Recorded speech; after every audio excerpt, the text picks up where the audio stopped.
الرحمن الرحيم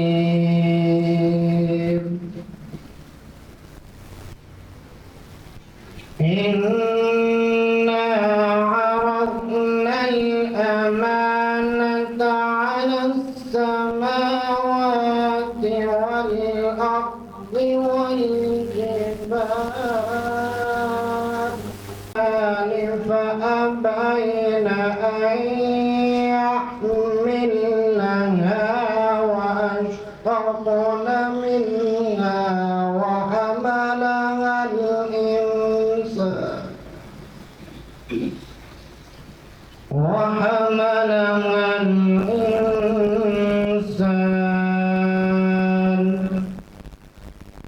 إنه كان ظلوما جهولا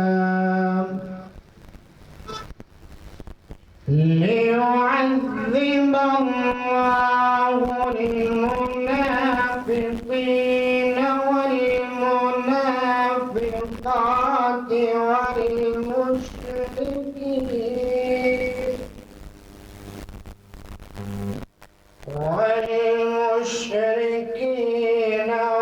ويتوب الله على المؤمنين وكان الله غفورا رحيما صدق الله العظيم.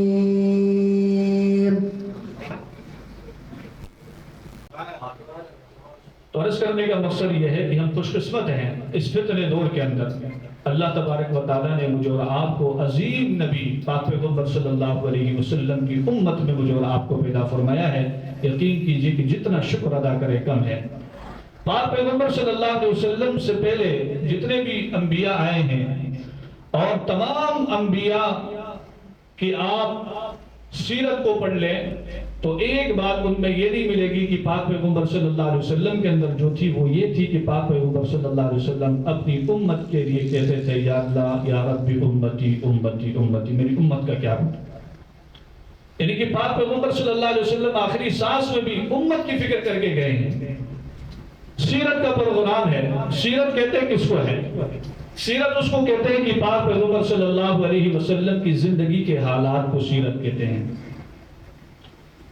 پاک پیغمبر صلی اللہ علیہ وسلم اٹھتے کیسے تھے، پاک پیغمبر صلی اللہ علیہ وسلم کی گفتگو کیسے تھی، پاک پیغمبر صلی اللہ علیہ وسلم بولتے کیسے تھے، پاک پیغمبر صلی اللہ علیہ وسلم چلتے کیسے تھے، پاک پیغمبر صلی اللہ علیہ وسلم دیکھتے کیسے تھے، پاک پیغمبر صلی اللہ علیہ وسلم بڑوں سے کس انداز میں بات کرتے تھے، پاک پیغمبر صلی اللہ علیہ وسلم چھوٹوں سے کس انداز میں بات کرتے تھے، پاک پیغمبر صلی اللہ علیہ وسلم نماز کس طرح پڑھتے تھے، فجر کی کتنی رکعتیں پڑھتے تھے، ظہر کتنی رکعتیں پڑھتے تھے، عصر کتنی پڑھتے تھے، مغرب کتنی پڑھتے تھے، عشاء کتنی پڑھتے تھے، اور تہجد کا کتنا اہتمام تھا، چاش کا کتنا اہتمام تھا، وابین کا کتنا اہتمام تھا، اور جب کھانا کھاتے تھے تو کس انداز میں کھاتے تھے، کیسے کھاتے تھے، اور کون سے ہاتھ سے کھاتے تھے، اور کتنا کھانا ڈالتے تھے.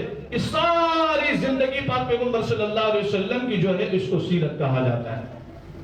آج مجھے بتائیں کہ پاک پیغمبر صلی اللہ علیہ وسلم کی حدیث ہے، آپ صلی اللہ علیہ وسلم نے فرمایا میرا امتی 24 گھنٹے اپنی زندگی کو عبادت بنا سکتا ہے.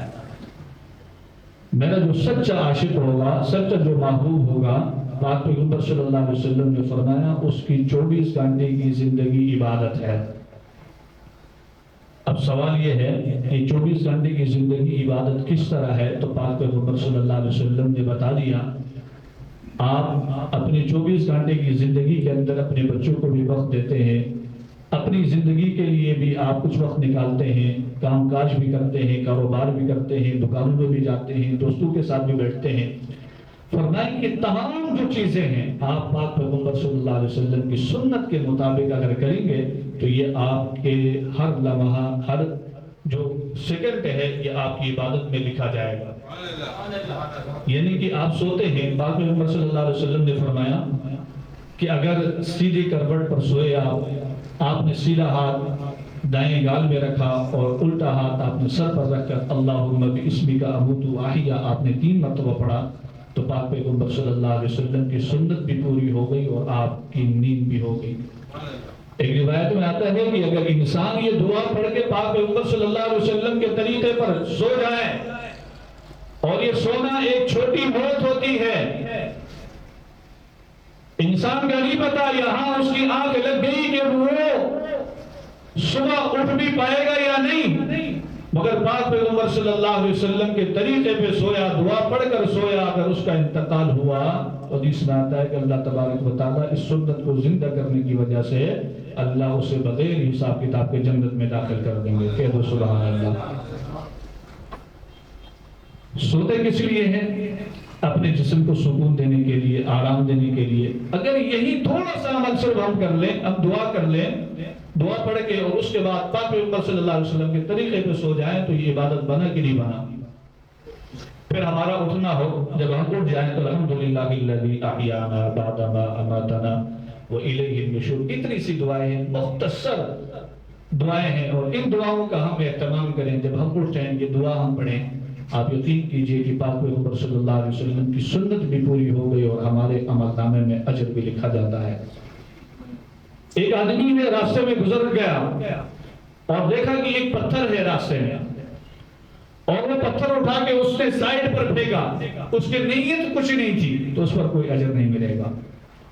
اگر اس نے وہ پتھر اٹھا کر یہ نیت کر لی کہ میرے کسی مسلمان بھائی کو اس پتھر سے نقصان نہ ہو، میں اس لیے ہٹا رہا ہوں کہ میرے کسی اور مسلمان بھائی کو اس سے ٹھوکر نہ لگ جائے اور اس سے تکلیف نہ ہو جائے، اس نیت سے جب وہ اٹھا کر رکھے گا، اللہ تبارک و تعالیٰ احد پہاڑ جتنا اس نیکی پر ثواب لکھ دیتے ہیں۔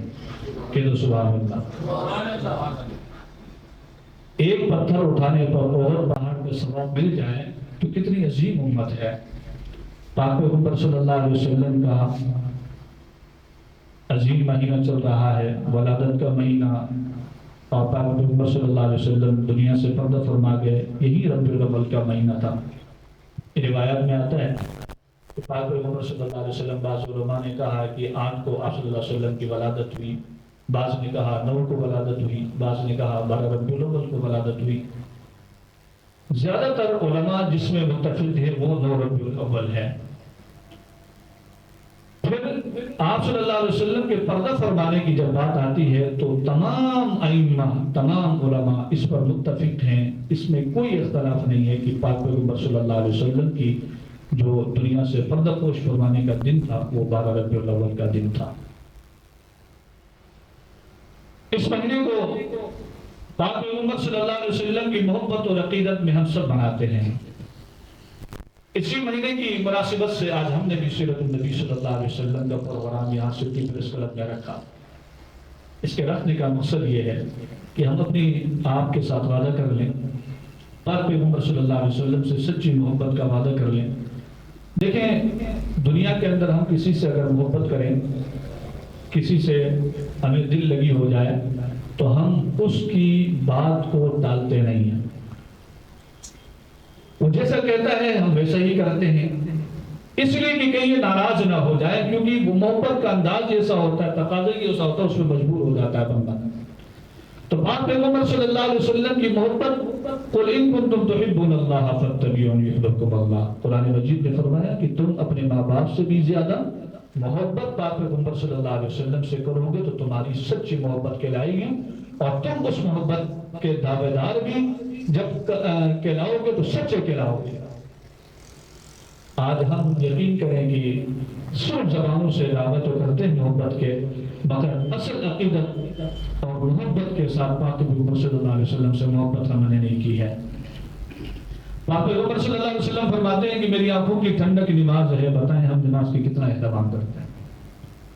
بھائی عشق تو پکارتا ہے نا، محبت جس سے کی جاتی ہے اس سے پھر پوری اچھی طرح محبت کی جائے۔ پاک پیغمبر صلی اللہ علیہ وسلم نے فرمایا کہ جنت کی چابی جو ہے وہ نماز ہے۔ قبر میں سب سے پہلے نماز کا حساب ہوگا۔ 5 وقت کی نماز کا ہم کتنا اہتمام کرتے ہیں، ہر شخص اپنی گریبان میں جا کر اس کا محاسبہ آسانی کر سکتا ہے۔ آج یہ عظیم پروگرام کے اندر ہم سب اللہ رب العالمین کے حضور وعدہ کریں، پاک پیغمبر صلی اللہ علیہ وسلم کی سیرت کا جو پروگرام ہے آج کے دن اس میں ہم سب وعدہ کر لیں کہ آج کے بعد اللہ ہم پاک پیغمبر صلی اللہ علیہ وسلم کی ہر سنت کو سیکھیں گے اور سیکھ کر اس پر عمل کر کے زندگی گزاریں گے. تو کرتے ہیں بھائی. پاک پیغمبر صلی اللہ علیہ وسلم کی آنکھوں کی ٹھنڈک پہنچانے سے کتنے انعامات ملتے ہیں؟ 5 انعامات ملتے ہیں.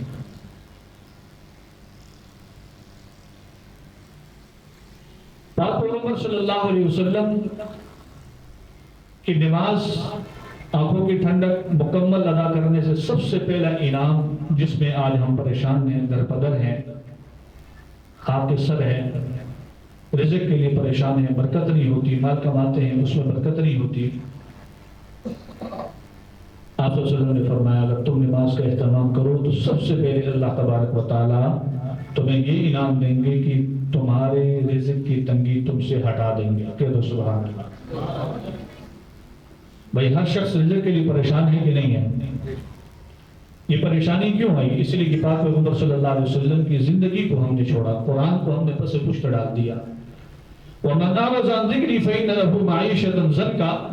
اللہ رب العالمین نے ارشاد فرمایا قرآن مجید کے اندر جو انسان قرآن سے اعراض کرے گا، پاک پیغمبر صلی اللہ علیہ وسلم کی سیرت سے، زندگی سے، شریعت سے اعراض کرے گا، اس کی میں زندگی کو معیشتاً ضنکا، اس کی زندگی کو میں تنگ کر دوں گا، اس کی معیشت کو میں تنگ کر دوں گا. آج مسلمان گھروں میں طرح طرح کی پریشانیوں میں، طرح طرح کی بیماریوں میں مبتلا ہے، مصیبتوں میں مبتلا ہے، پریشانیوں میں مبتلا ہے. اس کی بنیادی وجہ یہ ہے کہ پاک پیغمبر صلی اللہ علیہ وسلم کی زندگی ہمارے اندر نہیں آئی. قرآن مجید اپنے گھر پر تو رکھا مگر اس کو سجا کر رکھا، لحاظ میں بند کر کے شوکیش کے اوپر اس کو رکھ تو دیا مگر تلاوت کبھی نہیں کی. آج میرا کاروبار کا نقصان ہو جائے مجھے دکھ ہوتا ہے. میں آ کے اسد بھائی سے بھی کہتا ہوں میرا کاروبار کا نقصان ہو گیا. میں زبیر بھائی سے بھی کہتا ہوں اور بھی ساتھیوں سے میں آ کے کہتا ہوں، اور یہ بھی میرے دکھ کے ساتھ دکھ کا اظہار کرتے ہیں، مجھے حوصلہ افزائی دیتے ہیں. اللہ اس کا آپ کو رد و بدل دے گا. مجھے دکھ ہوا، میرے دوستوں کو دکھ ہوا، مگر میں نے نماز نہیں پڑھی کبھی میرے دوستوں کو دکھ نہیں ہوا، کبھی مجھے دکھ نہیں ہوا کہ میرا ساتھی میرے ساتھ کھاتا بھی ہے، پیتا بھی ہے، اٹھتا بھی ہے، مجلس بھی کرتا ہے، یار یہ نمازی نہیں ہے، یہ نماز میں کیسے آئے گا، اس کی فکر ہم نہیں کرتے، اس کا دکھ ہمیں نہیں ہوتا. جو نماز قبر کے اندر سب سے پہلا حساب کتاب نماز کو پیش کیا جائے گا. حدیث میں آتا ہے کہ جس کی نماز اچھی نکل آئی اس کے تمام اعمال آسان کر دیے جائیں گے.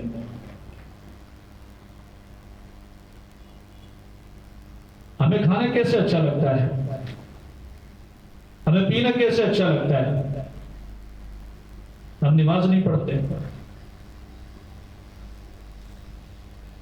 نماز تو شیطان کی تلوار ہے، شیطان کھلا دشمن ہے. انہ لکم عدو مبین، وہ تو بند نہیں ہے.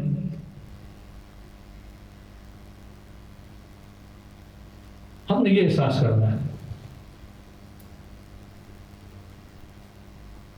فلسطین اور غزہ کے اندر جتنے بھی مسلمانوں کے ساتھ زیادتیاں ہو رہی ہیں، ظلم ہو رہا ہے، میرے اور آپ سے کوئی چیز چھپی بھی نہیں ہے. ہم اپنے اندر جان کر دیکھیں کہ ہم نے فلسطینیوں کے لیے ابھی تک کس طرح کی ہم نے امداد کی، ان فلسطینیوں کے لیے ہم نے کیا کام کیا. نہ میری اتنی طاقت ہے کہ میں کوئی اتنا مال ان تک پہنچا دوں، نہ میری اتنی طاقت ہے کہ میں جا کر وہاں جو ہے ان سے لڑوں، نہ آپ کی طاقت ہے کہ آپ جا کے وہاں لڑیں، نہ آپ کے پاس اتنا مال ہے کہ آپ ان کو مال دیں. مگر ایک چیز، ایک طاقت اللہ تبارک و تعالیٰ نے ہمیں فی سبیل اللہ دی ہے، اور وہ ہے نماز، اور وہ ہے قرآن، وہ ہے پاک پیغمبر صلی اللہ علیہ وسلم کی سیرت، پاک پیغمبر صلی اللہ علیہ وسلم کی زندگی اور دعائیں. اور مسلمانوں کے لیے ہم اور کچھ نہیں کر سکتے ہیں. تو اگر ہم 5 وقت کے نمازی ہیں تو ہر نماز کے بعد ہم لا الہ الا انت سبحانک انی کنت من الظالمین 40 مرتبہ پڑھ کے اللہم انا نجعلک فی نحورہم ونعوذ بک من شرورہم 40 مرتبہ پڑھ کے ہمارے فلسطین کے مسلمان بہن بھائیوں اور غزہ کے مسلمان بہن بھائیوں کو اللہ تبارک و تعالیٰ فتح یاب نصیب فرمائے اور دشمنوں کو نیست و نابود فرمائے۔ اس تصور سے جب ہم پڑھیں گے تو یقین کیجئے کہ پڑھ آپ پاکستان میں رہیں مگر اس کے اثرات فلسطین پر اللہ پہنچا دیتا ہے۔ کل قیامت کا دن ہوگا، فلسطین کی خاتون شہید کھڑی ہوگی، وہاں کا معصوم بچہ کھڑا ہوگا کہ بلکہ پاکستان میں رہنے والے مسلمان پاک پیغمبر صلی اللہ علیہ وسلم کا نام لیتے تھے، پاک پیغمبر صلی اللہ علیہ وسلم سے محبت اور عقیدت کا جو ہے وہ دعوے کرتے تھے، تمہارے مسلمان پیچھے جا رہے تھے، تمہارے بچوں کو شہید کیا جا رہا تھا، تمہاری ماں اور بہنوں کی عزتوں کو جو ہے وہ لوٹا جا رہا تھا، تم نے ان کے لیے کیا کیا؟ یہی وہ مسلمان خاتون ہوگی فلسطین کی، غزہ کی، وہی بچہ ہوگا، کل قیامت کے دن ان کا ہاتھ ہوگا، ہمارا گریبان ہوگا۔ اللہ کی قسم اگر ہم نے پاک پیغمبر صلی اللہ علیہ وسلم کی زندگی کو نہیں لیا، پاک پیغمبر صلی اللہ علیہ وسلم کے اعمال کو نہیں لیا، تو کل قیامت کے دن ان بچوں کے ہاتھ ہوں گے، ان شہیدوں کے ہاتھ ہوں گے، ہمارے گریبان ہوں گے، ہم جرمدار ہوں گے۔ اللہ کی قسم ہم جرمدار ہونے کی صورت پر ہم بخشے نہیں جائیں گے، اللہ تبارک و تعالیٰ کے سزا کے مستحق ہوں گے۔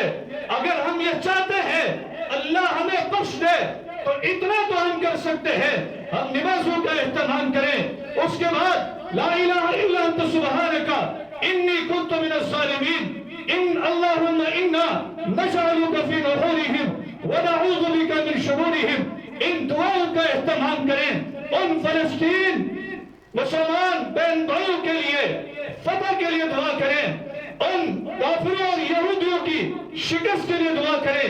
کل قیامت کے دن یہی شہید خاتون، یہی شہید بچہ کہے گا اللہ یہ پاکستان میں رہنے والا مسلمان، پاک پیغمبر صلی اللہ علیہ وسلم سے محبت اور عقیدت رکھنے والا مسلمان، یہ مرد اور یہ خاتون ہمارے لیے نماز پڑھنے کے بعد آیت کریمہ پڑھا کرتے تھے، ہمارے لیے وہ دشمن کے اور دشمن کی شکست کے لیے دعا کا اہتمام کیا کرتے تھے۔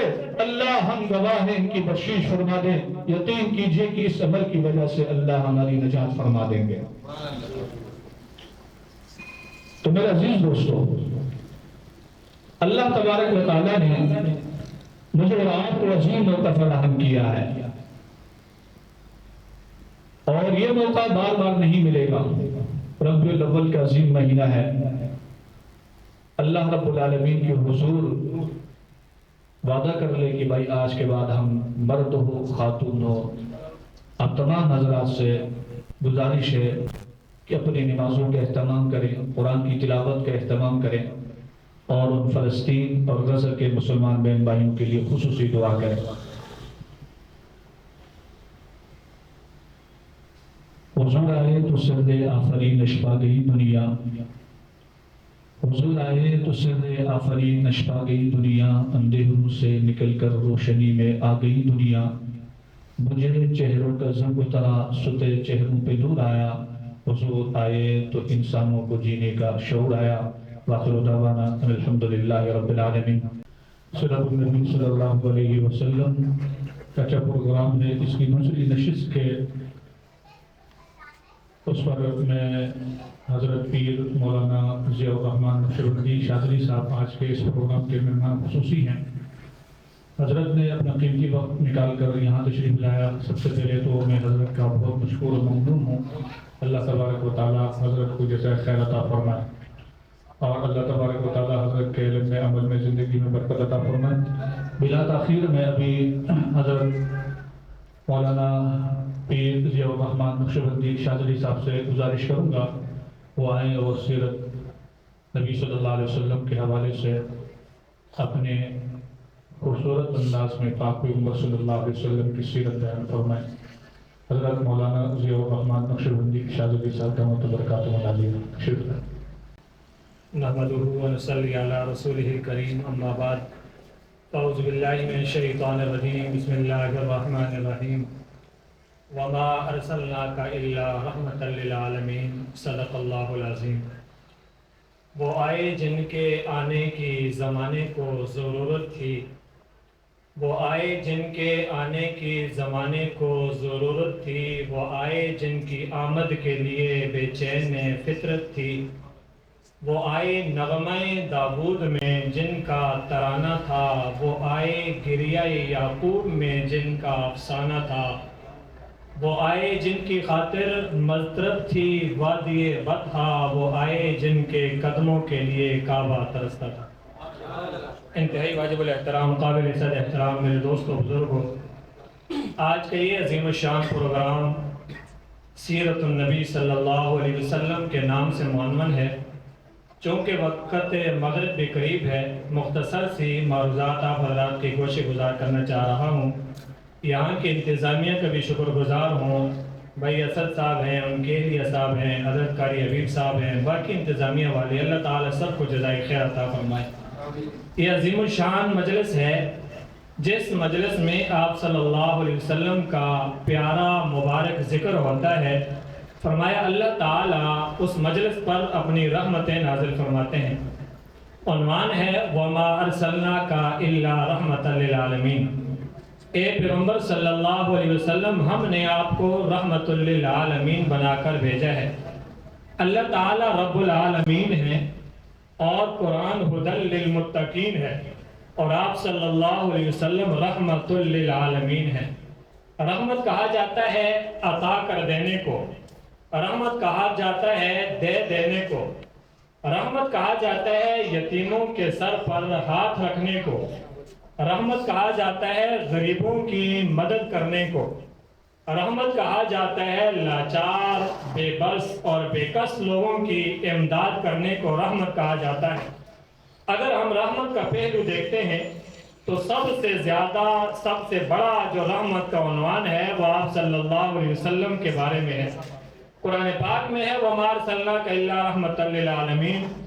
مختصر سی بات کروں گا کہ آپ صلی اللہ علیہ وسلم یتیموں کے لیے رحمت کیسے ہیں، کہ آپ صلی اللہ علیہ وسلم عید کی نماز پڑھا کر واپس جا رہے ہیں، راستے میں بہت سارے بچے کھیل رہے ہیں، ان میں ایک بچہ ایسا ہے جو سائیڈ پر کھڑا ہوا ہے، پھٹے پرانے اس کے کپڑے ہیں، اب وہ کھیل نہیں رہا، پریشان ہے۔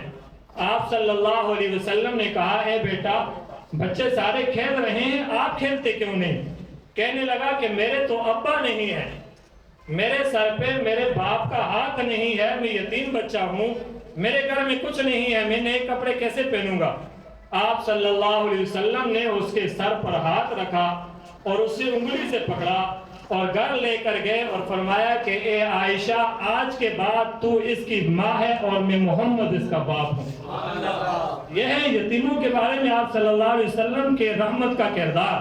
حضور نے فرمایا جس آدمی نے بھی یتیم بچے کے سر پر ہاتھ رکھا، فرمایا کہ اس کے ہاتھ کے نیچے جتنے بھی بال آئیں گے اللہ تعالیٰ اسے اتنی نیکیاں عطا فرمائیں گے اور اس کے نامہ اعمال سے اتنے ہی گناہوں کو معاف فرما دیں گے۔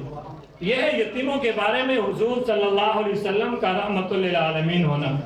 آپ صلی اللہ علیہ وسلم جانوروں کے لیے بھی رحمت ہے۔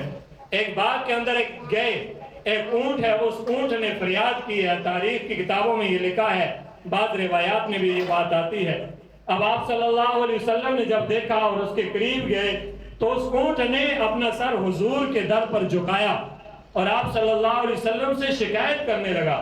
حضور صلی اللہ علیہ وسلم نے اس کے مالک کو بلایا اور کہنے لگے کہ اے اس اونٹ اور جانور کے مالک، تم اس سے کام زیادہ لیتے ہو اور اسے چارہ کم ڈالتے ہو، یہ تم گناہ والا کام کر رہے ہو، آئندہ کے لیے ایسا تم نے نہیں کرنا۔ تو ایک اونٹ کی فریاد کو بھی سننے والے آپ صلی اللہ علیہ وسلم ہیں، تو پتہ چلتا ہے کہ حضور نبی کریم صلی اللہ علیہ وسلم جانوروں کے لیے بھی رحمت ہے۔ آپ صلی اللہ علیہ وسلم کو جس عنوان سے آپ دیکھیں گے رحمت کی اعلیٰ مثال آپ صلی اللہ علیہ وآلہ وسلم ہے۔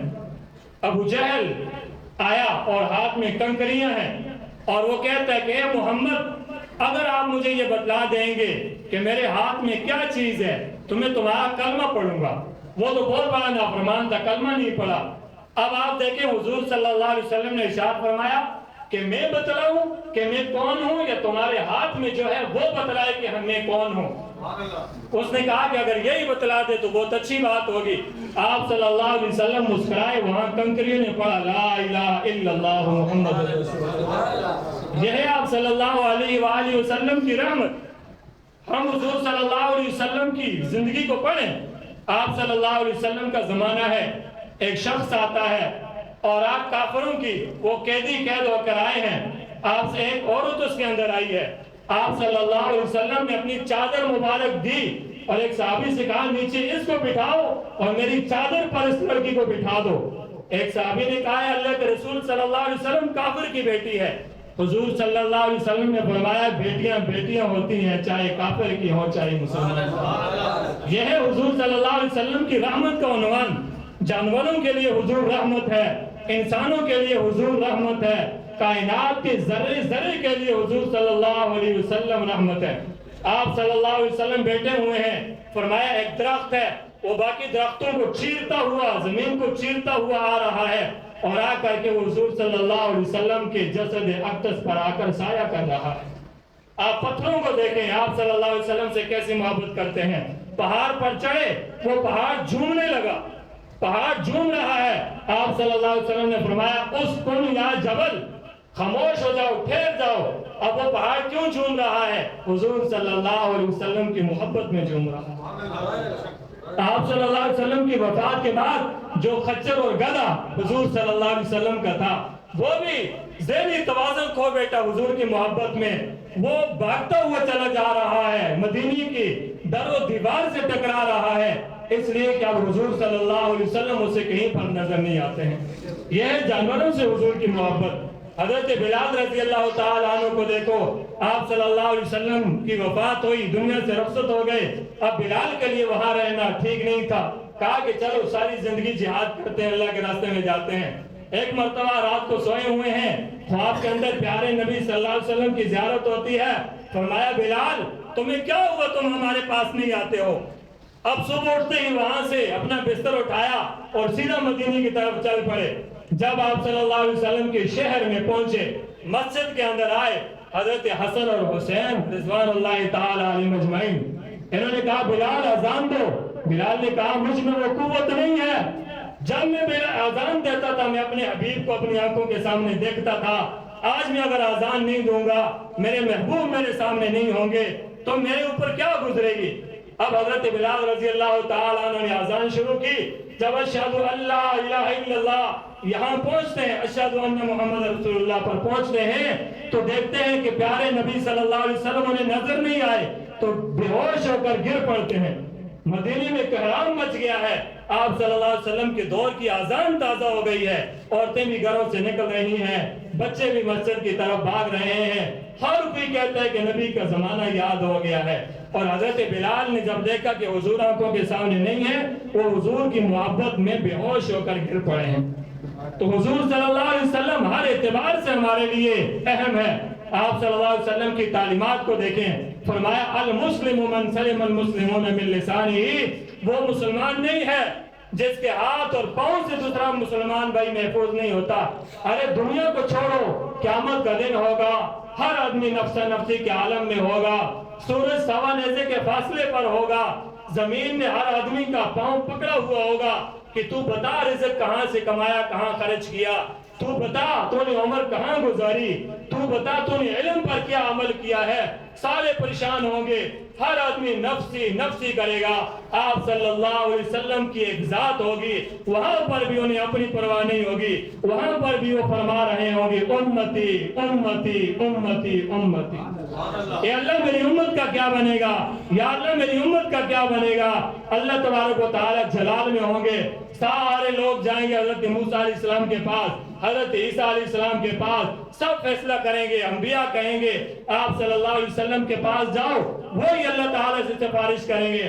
آپ صلی اللہ علیہ وسلم نے سر جھکایا ہوا ہوگا، اللہ تعالیٰ فرمائیں گے ارفع راسک، میرے محبوب اپنا سر تو اٹھائیے، آپ مانگیے کیا مانگتے ہیں۔ جس طرح دنیا کے اندر آپ کی جھولی کو میں نے خالی نہیں چھوڑا ہے، آج بھی تیری جھولی کو میں بھر دوں گا۔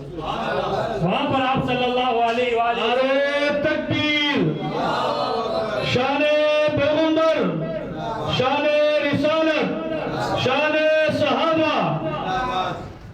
آپ صلی اللہ علیہ وسلم کی ذات ہے. وہ کہیں گے یا ربی امتی امتی، اے میرے رب میری امت کا کیا ہوگا؟ سارے لوگ پریشان ہیں، پسینے میں ڈوبے ہوئے ہیں. حساب کتاب کا عمل شروع کیا جائے. جب حساب کتاب کا عمل ہوگا اللہ تعالیٰ جلال میں ہوں گے. آپ صلی اللہ علیہ وسلم سے مشورہ ہوگا. سب سے پہلے جس ہستی کو پیش کیا جائے گا خدا کے سامنے حساب کے لیے، فرمایا وہ ابو بکر صدیق رضی اللہ تعالیٰ عنہ. اللہ تعالیٰ جیسے ابو بکر کو دیکھیں گے فرمایا کہ اللہ کا سارا غصہ ٹھنڈا ہو جائے گا. اللہ تعالیٰ فرمائیں گے میرے محبوب صلی اللہ علیہ وسلم نے دنیا میں تیرے احسانات کا بدلہ نہیں اتارا ہے، جا بغیر حساب کتاب کے تو بھی جنت میں جا. اور فرمائیں گے اے محبوب تو انگلی کا اشارہ کرتا جا، میں تیری انگلی کے اشاروں پر لوگوں کو جنت میں بھیجتا چلا جاؤں گا. یہ آپ صلی اللہ علیہ وسلم نے ہمیں عرش پر نہیں بھولا، خدا کے سامنے نہیں بھولا، آخرت میں ہمیں یاد رکھیں گے. ارے جب یہ میں بات پڑھتا ہوں یا دیکھتا ہوں یقین کریں میری آنکھوں سے آنسو آ جاتے ہیں. میں نے اپنے حبیب صلی اللہ علیہ وسلم کا یہ واقعہ پڑھا ہے. آپ صلی اللہ علیہ وسلم جب زمزم پیتے تھے اور اس کے بعد جو بچ جاتا تھا صحابہ میں تقسیم ہو جاتا تھا. ایک مرتبہ میرے نبی صلی اللہ علیہ وسلم نے زمزم کا پانی منگوایا اور منگوانے کے بعد پیا. جب بچہ صحابہ نے کہا ہم پیے، فرمایا تم نہیں پیو. کہنے لگے کہ ہم کیا کریں؟ فرمایا کہ اس کے اندر حضور نے کلی کی اور اس کے بعد فرمایا کہ اس گلاس کو جا کے زمزم کے کنویں میں ڈال دو کہ قیامت تک آنے والا میرا ہر امتی میرے لبوں سے لگا ہوا پانی پیے. حضور صلی اللہ علیہ وسلم کی تو یہ شان ہے. آج ہم اپنی زندگیوں میں حضور کو بھول گئے ہیں. ہم حضور کا جشن تو بناتے ہیں، مشن نہیں بناتے ہیں. جشن پر بخشش نہیں ہے. ابو طالب نے جشن بنایا اور ابو لہب نے جس باندی نے کہا کہ محمد پیدا ہو گیا، عبداللہ کے گھر میں لڑکا پیدا ہوا، اس نے باندی کو آزاد کیا، بڑی قربانیاں کی ہیں. حضور کا مشن نہیں بنایا ہے، وہ ناکام ہوا ہے. آج ہم جشن کے لیے تیار ہیں. جشن بناؤ. جو جشن نہیں بناتا ہم اسے ابلیس اور شیطان کہتے ہیں. لیکن مشن بھی بناؤ. سال کے اندر صرف ایک دن حضور کی محبت نہیں، حضور ساری زندگی ہمارے لیے دعائیں کرتے رہیں. ارے آپ یہ دیکھو کہ آخری وقت ہے، میں بات ختم کر رہا ہوں، آخری وقت ہے. اسرائیل علیہ السلام آئے، موت کا فرشتہ حضور کے پاس آ رہے ہیں. حضرت جبرائیل گئے، اے اللہ کے رسول صلی اللہ علیہ وسلم اللہ سے ملاقات کا وقت ہو رہا ہے، اللہ آپ کی محبت چاہتے ہیں، اللہ آپ سے ملاقات کرنا چاہتے ہیں. موت کا فرشتہ بھی میرے ساتھ ہے، آپ کی اجازت ہو تو موت کا فرشتہ اندر آئے گا. اللہ نے فرمایا اگر میرا حبیب آنا چاہے اسے لے کر آؤ، میرا حبیب نہ آنا چاہے تو چھوڑ کے آ جانا. حضرت جبرائیل سے حضور نے فرمایا اللہ سے جا کے پوچھو میرے بعد کہیں میری امت کو لاوارث تو نہیں چھوڑ دیں گے. آخری ٹائم ہے. حضرت جبرائیل واپس گئے، کہا یا اللہ تیرے محبوب تو آنا چاہتے ہیں آپ کے بعد، لیکن ان کا ایک مطالبہ ہے کہیں میرے جانے کے بعد میری امت کو اکیلا نہ چھوڑ دے. آپ صلی اللہ علیہ وسلم کے پاس واپس جبرائیل آئے، فرمایا اے محبوب اب آپ کی آنکھیں ٹھنڈی ہو جائیں. اللہ نے وعدہ کر دیا ہے کہ آپ کے جانے کے بعد آپ کی امت کو اکیلا نہیں چھوڑیں گے، ہر وقت آپ کی امت کا ساتھ دیں گے. آپ کی امت کبھی اجتماعی طور پہ ہلاکت نہیں ہوگی. آپ صلی اللہ علیہ وسلم نے فرمایا اب میری آنکھیں ٹھنڈی ہیں اور اب میں اللہ تعالیٰ سے ملاقات کرنا چاہتا ہوں. ایک طرف ہم حضور کی رحمت دیکھتے ہیں، شفقت دیکھتے ہیں، بات لمبی ہو رہی ہے مختصرا. دوسری طرف آپ صلی اللہ علیہ وسلم نے بدر میں کافروں کے خلاف تلوار بھی اٹھائی ہے. احد کے اندر آپ صلی اللہ علیہ وسلم نے ان کے کافروں کے خلاف تلوار بھی اٹھائی ہے. آج ضرورت اس بات کی ہے فلسطین میں ہمارے مسلمان بھائی شہید ہو رہے ہیں، ان کے اوپر کافروں نے یلغار کر دی ہے. میرے حبیب نے فرمایا تھا الکفر ملت واحدہ، لوگوں سارے کے سارے کافر ایک قوم ہے، ساری کافر ایک ملت ہے. وہاں انہوں نے بمباری شروع کی، امریکہ نے طیارے بھیج دیے، برطانیہ نے مدد شروع کر دی. لیکن انتہائی افسوس کے ساتھ میں یہ پیغام دینا چاہتا ہوں امت مسلمہ کے بے بس حکمران مجبور ہو چکے ہیں، وہ بالکل آواز تک نہیں اٹھا رہے ہیں. کل قیامت کا دن ہوگا، نہ ان کی صدارتیں رہیں گی، نہ ان کی وزارتیں رہیں گی، نہ ان کے لشکر رہیں گے، ان کے پاس کچھ بھی نہیں ہوگا. جب اللہ تبارک و تعالی فلسطین کے ایک ایک بچے سے پوچھیں گے، ان کے سر کٹے ہوئے ہوں گے، وہاں کی مائیں اور بہنیں رو رہی ہوں گی. اللہ تعالی ان صاحب اقتدار لوگوں سے پوچھے گا.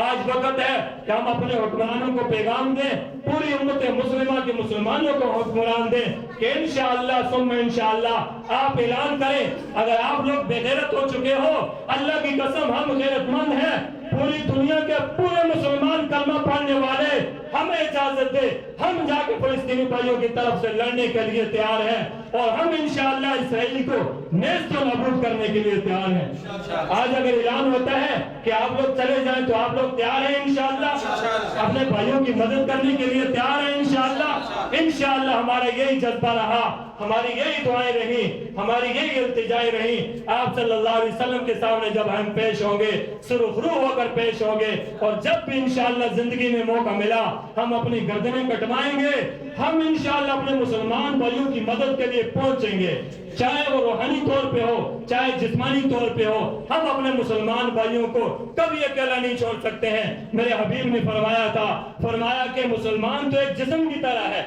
کہیں پر کانٹا چبھے تو پورا کا پورا جسم ہل جانا چاہیے وہاں بچوں کے سر کٹ رہے ہیں لیکن مسلمان بے بس ہو چکے ہیں انتہائی افسوس کی بات ہے میرے نبی کی تعلیمات ایک طرف یہ ہیں کہ کافروں کی ماں بہنوں کے لیے عزت بخشو ان کو عزت سے رکھو جس طرح آپ دیکھ رہے ہیں وہاں پر اور فرمایا جو اسلام کے مقابلے میں آئے جو مسلمان کے مقابلے میں آئے تم بھی اسلام کی خاطر الہی کلمت اللہ کی خاطر اس کے مقابلے میں نکلو اللہ تبارک و تعالی مسلمانوں کو اتحاد عطا فرمائے اللہ تعالی مسلمانوں کو اور فلسطین کے مسلمانوں کی غیر سے مدد فرمائے اور اللہ تعالی وہاں پر بمباری کرنے والے اور ان کی حمایت کرنے والوں کو قوم عاد قوم ثمود کی طرح چن چن کر تباہ و برباد فرمائے وما علینا الا البلاغ میں نعت مقبول صلی اللہ علیہ وسلم آپ حضرات کے سامنے پیش کروں گا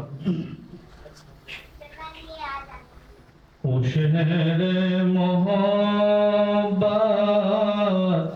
جہاں مصطفیٰ ہے وہی گھر بنانے کو دل چاہتا ہے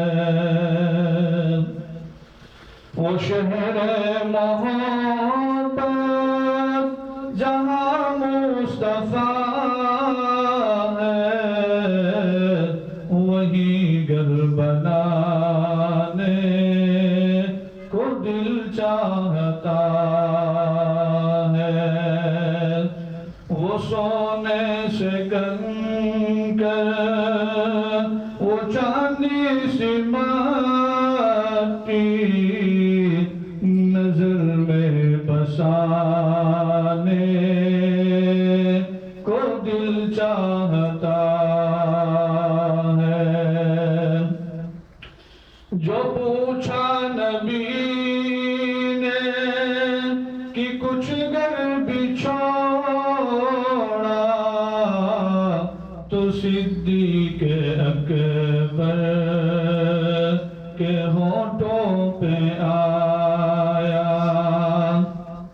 جو پوچھا نبی نے کہ کچھ گھر بھی چھوڑا تو صدیق اکبر کے ہونٹوں پہ آیا وہاں مال و دولت کی کیا ہے ضرورت جہاں سر کٹانے کو دل چاہتا ہے وہ شہر محبت جہاں مصطفیٰ ہے وہی گھر بنانے کو دل چاہتا ہے وہ ننھا سا اصغر وہ ایڑی رگڑ کر یہی کہہ رہا ہے خیمے میں رو کر وہ ننھا سا اصغر وہ ایڑی رگڑ کر یہی کہہ رہا ہے خیمے میں رو کر کہ بابا میں پانی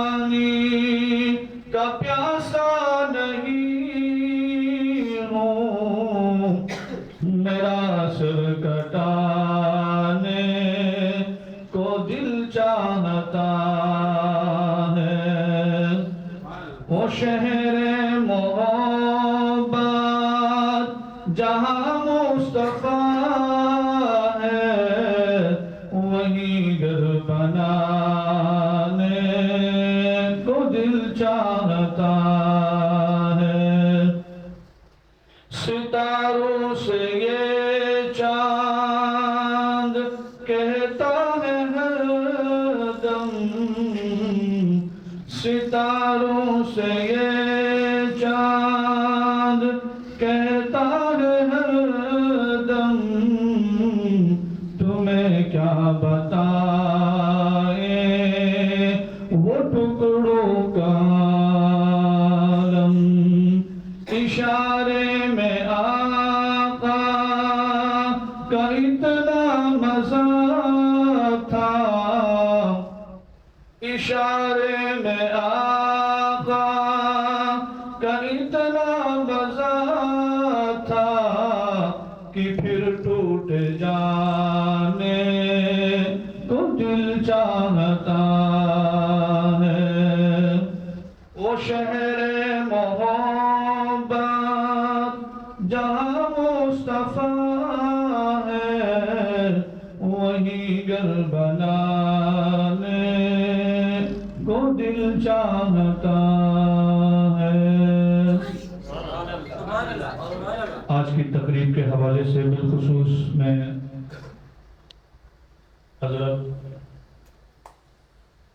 ہمارے بہت ہی محسن ادارے کے بانی اسد سعید خان صاحب اور اسی طرح پروین اسد صاحبہ کا بہت ہی مشکور و ممنون ہوں کہ آج کی اس عظیم پروگرام کی نشست کا انعقاد کیا اور ساتھ ساتھ ہی وہ بھی ہوں کہ اللہ تبارک و تعالی ہمارے حضرت کے علم میں عمل میں زندگی میں اور اس ادارے میں برکت عطا فرمائے اور ساتھ ساتھ وہ ہوں کہ حضرت کی جتنے بھی بیماریاں ہیں امراض ہیں روحانی جسمانی اللہ تبارک و تعالی ان تمام مرض سے شفائی کاملہ عاجلہ مستمرہ دائمہ عطا فرمائے اور انشاءاللہ تعالی حضرت کے لیے ابھی بھی دعا کی اور ہمیشہ بھی دعا کرتے رہے ہیں اور کرتے رہیں گے اور آپ حضرات کا بھی بہت ہی مشکور ممنون ہوں کہ آپ حضرات بھی یہاں تشریف لائے اور اس عظیم پروگرام میں آپ حضرات نے شرکت کی اور اس پروگرام کو رونق بخشی اللہ تبارک و تعالیٰ مجھ سمیت ہم سب کی حاضری کو اپنے بارگاہ الہی میں قبول و منظور فرمائے وآخر دعوانا الحمدللہ رب العالمین تقریب کے آخر میں دعا کے لیے حضرت مولانا پیر ضیاء الرحمن نقشبندی شاذ علی صاحب دامت برکاتہم العالیہ سے التماس کرتا ہوں تشریف لائیں اور اختتامی دعا فرمائیں حضرت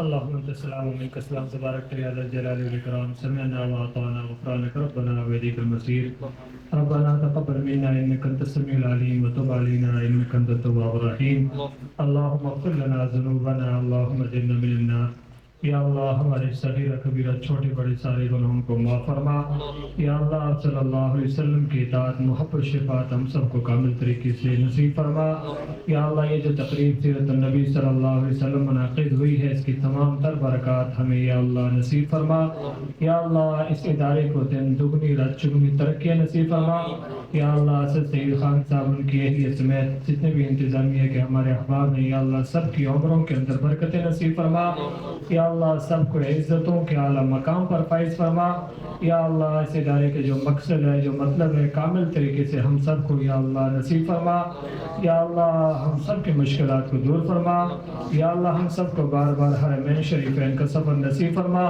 یا اللہ بار بار ہم سب کو مسجد نبوی صلی اللہ علیہ وسلم کی نمازیں نصیب فرما یا اللہ روضہ رسول صلی اللہ علیہ وسلم کی زیارتیں بار بار ہمیں نصیب فرما یا اللہ جو لوگ بھی پریشان حال ہیں ان سب کی پریشانیوں کو دور فرما. جن کے گھروں میں رزق کی تنگی ہے اللہ وافر مقدار میں رزق حلال نصیب فرما. الہ العالمین جن کے گھروں میں پریشانیاں ہیں ساری پریشانیوں کو یا اللہ خوشیوں میں تبدیل فرما. یا اللہ ہم سب کو غموں سے نجات عطا فرما. یا اللہ ہم سب کو موت سے پہلے مرنے کی تیاری کرنے کی توفیق نصیب فرما.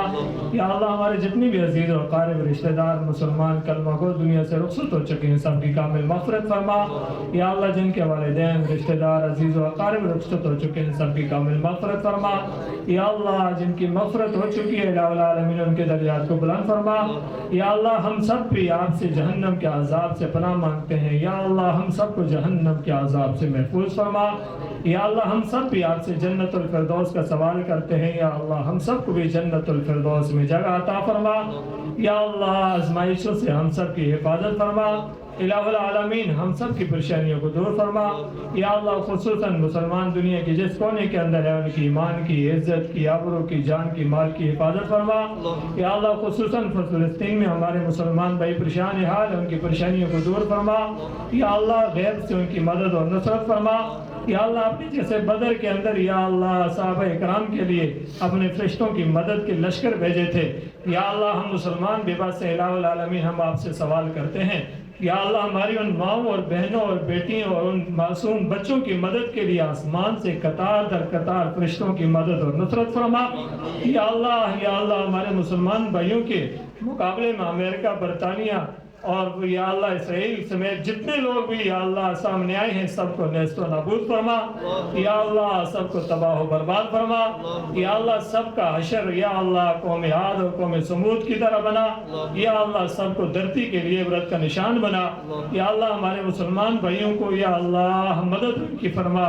الہ العالمین ہمارے مسلمان حکمرانوں کے اندر یا اللہ ہمارے لیڈروں کے اندر غیرت ایمانی کو یا اللہ تازہ فرما.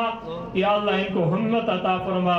یا اللہ ہم سب کی دعاؤں کو ان کے مقدر میں قبول و منظور فرما. یا اللہ ہمیں مانگنا نہیں آتا بل مانگے عطا فرما. یا اللہ تیرے حبیب صلی اللہ علیہ وسلم نے جو خیریں مانگی ہیں ہم مانگتے ہیں. الہ العالمین تمام تر خیریں ہمیں عطا فرما. یا اللہ جن شرور سے تیرے حبیب صلی اللہ علیہ وسلم نے پناہ مانگی ہے یا اللہ ہم بھی پناہ مانگتے ہیں. الہ العالمین ہمیں بھی محفوظ فرما. یا اللہ مرنے سے پہلے ہم سب کو موت کی تیاری نصیب فرما. یا اللہ ہماری دعاؤں کو قبول و منظور فرما. اللہم اغفر لنا ذنوبنا. اللہم اجرنا من النار. اللہم انصرنا فإنک خیر الناصرین. اللہم افتح لنا فإنک خیر الفاتحین. اللہم اغفر لنا فإنک خیر الغافرین.